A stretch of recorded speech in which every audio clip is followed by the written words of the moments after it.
We'll continue our discussion on macroeconomics and especially with a view to Indian economy and basically my views. First, let's look at what has been happening. When India got independence and Pandit Nehru was the prime minister, we were friendly with the Soviet Union and they helped us in setting up industries and public sector units were given a lot of importance. They were supposed to have the commanding heights of the economy, and private enterprise was frowned upon and was maybe in its infancy, and people didn't really trust private businessmen. So more focus was on government and public sector. Went on for some time.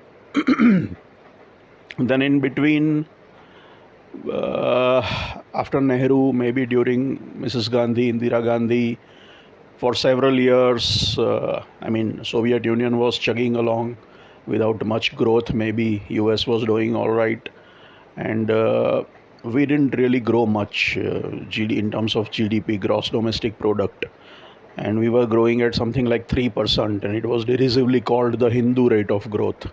It went on and on for years and years. And real GDP growth didn't really happen. You had, in the meantime, Japan did phenomenally well. There were Asian tiger economics like Korea and Taiwan and all. They were all export oriented. We never did much of exports. We are still not doing that much of exports in any case. Then let's come to 1990s. And that's when Narasimha Rao was the prime minister and Manmohan Singh was the finance minister. And we had this balance of payments crisis. We didn't have enough foreign exchange. And we were reliant on foreign exchange because we were importing a lot of stuff, especially crude oil. We are still doing that.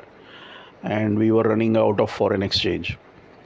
So there was pressure from international bodies like IMF and all that, and kind of that was a crisis, and these people also thought that that crisis gave them maybe an opportunity to do some basic drastic things, and they started doing things. We had this whole idea of liberalization, privatization, globalization, LPG.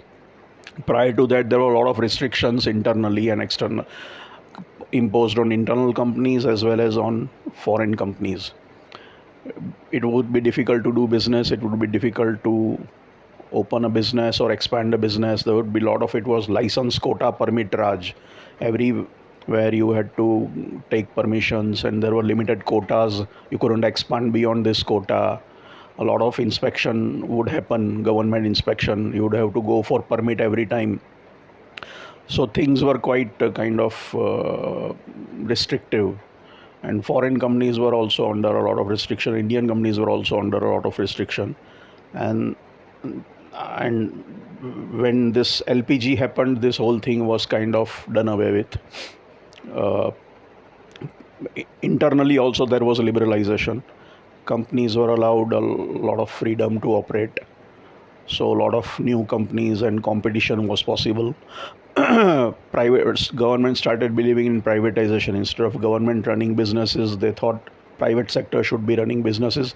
The government's job is to kind of take a back seat, not actually be involved in business. And this has been a long belief held by economists, that the job of the government is just to look about after law and order, national security and tax and all that, tax collection, and basically all industrial activities, economic activities should be left to private enterprise.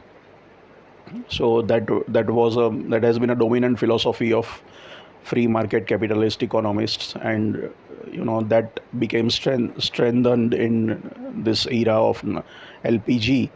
And at the same time, the Soviet Union, USSR had collapsed. So the whole idea of communism, the communist experiment in Russia had failed in a way, and USSR broke up after Gorbachev came to power, and he started glasnost and perestroika, restructuring and openness. Berlin Wall came down, then Yeltsin came, then Russia also got into a different story altogether. So the USSR, with its strong socialist or communist model, imploded sort of economically. So the only game in town was free market capitalism. And then LPG happened, liberalization, privatization, globalization. Of course, there was some opposition from some Indian companies who were afraid of foreign entries, foreign competition. And they were called the Bombay Club and all that. But still, this was pushed through, and a lot of foreign companies came into the market, Indian market. A lot of Indian companies also started expanding, and there were protectionism went down, tariffs, import tariffs went down, so it was easier for everybody to trade and do business, and a lot of economic growth and GDP happened very quickly, very fast. Some Indian companies were afraid that they would not be able to survive foreign competition. Some of them sold their enterprises to foreigners because they were afraid that the MNCs, foreign multinational corporations, would have this fantastic technology and a lot of money, and they would not be able to survive. The Indian companies would not be able to survive. Looking back, it seems that that fear was a bit misplaced. Many foreign companies came to India, and lured by this story of Indian middle class and great Indian middle class. But when they thought of middle class, they kind of probably thought of the American middle class with two cars and that sort of a thing. Whereas Indian middle class, maybe the guy has a two-wheeler. So they were sort of, they made those faulty assumptions that we were talking about the same kind of purchasing power. And they had these stupid maybe comparisons that, per capita beer consumption in India or Coke consumption, Coca-Cola consumption in India is so much, whereas in the US it is so much. So India, there is a huge gap. So everybody in India would be able to sell so much beer and Coke and Kellogg's and whatnot. But that didn't really happen. Maybe Indians cannot consume so much Coca-Cola or so much beer. The physique, Indian physique and the American physique is different and whatever. And many companies lost a lot of money, lost a lot of time, and took, maybe some of them are still struggling. Some of them took a long time in actually becoming profitable, because it took a long while for Indians to get used to these products and ideas. And so Indian brands could have competed, but some Indian brands, the brand owners were scared that they would not be able to compete, and multinationals would kill them all. So they sold out and got out of it. But anyway, whatever the case, Indian consumers got a lot of choice because of foreign companies. Growth happened, so there was employment generation also, and that happened, and that went on for some time. So globalization is one thing where China and India were the beneficiaries. And especially because of globalization, China became a massive manufacturing powerhouse. China became the factory of the world.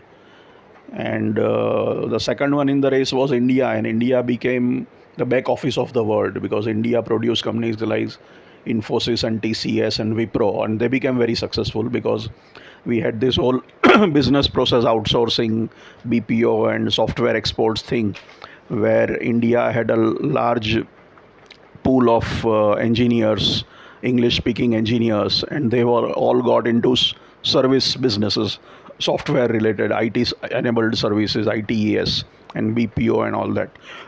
So India did pretty well because of globalization. Western countries did not really. If you look at America, America bought a lot from India and China. American companies set up enterprises all across the world. So a lot of manufacturing went out of America, and Americans became basically consumers and buyers rather than producers. So money flows came to India. India was a beneficiary of globalization, no doubt. I think, at least as far as the software success story is concerned, that is the case. China, of course, was much more successful. It started its privatization LPG process maybe longer back than India did, and it became fantastically well at manufacturing and became much more successful in India than India in terms of actual exports that it did. So that went on for quite some time. Then you had some problems in 2008. There was this global financial crisis led by the American subprime mortgage loan crisis, and that was one thing.